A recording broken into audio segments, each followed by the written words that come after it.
Duilio e Ines, da tanto tempo che seguo la vostra coppia, ma non abbiamo mai parlato di affettività. Beh, dottore, ne abbiamo un po' accennato, Sì, ma... però sai, io voglio chiederle anche un po' nel concreto, no? Beh, ma c'è poco da sapere, No, qui ma che da come- domandare. mi lasci chiedere, mi lasci chiedere. Sì. Com'è stata la prima volta, signor Duilio? Com'è stata la sua prima volta, la vostra prima volta? Dottore, se mi ascolta a me, il problema non è ricordarsi com'è stata la prima volta, il problema è ricordarsi quando è stata l'ultima. Esagerato.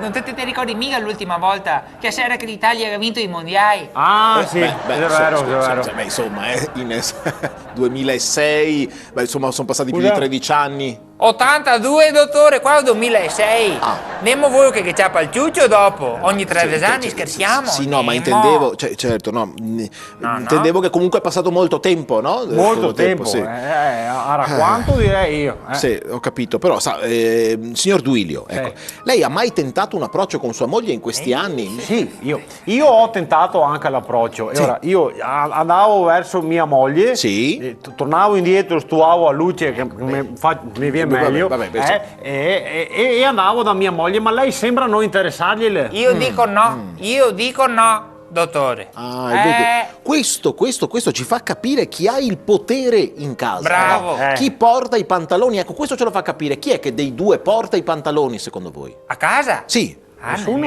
Di solito nessuno? No, qualcuno dovrà portare i pantaloni, no? A casa non importa nessuno, no. Ma ci sarà- No, dottore, mi so intraversa di solito, io uso i mudande che è sempre caldo. È caldo. Come? No, io intendevo in senso figurato chi porta i pantaloni, no? Chi è che...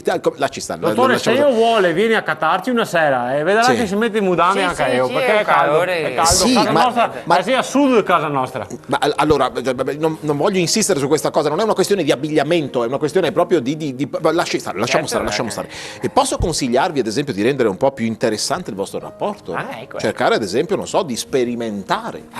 Io dico sempre anche a me, perché non sperimentiamo? Beh, che una volta che abbiamo sperimentato, ricordi? Se mi ricordo è come. Che abbiamo fatto la posizione del missionario. Ah, beh, com'è? Mi qua e io in Africa. Oh, Gio.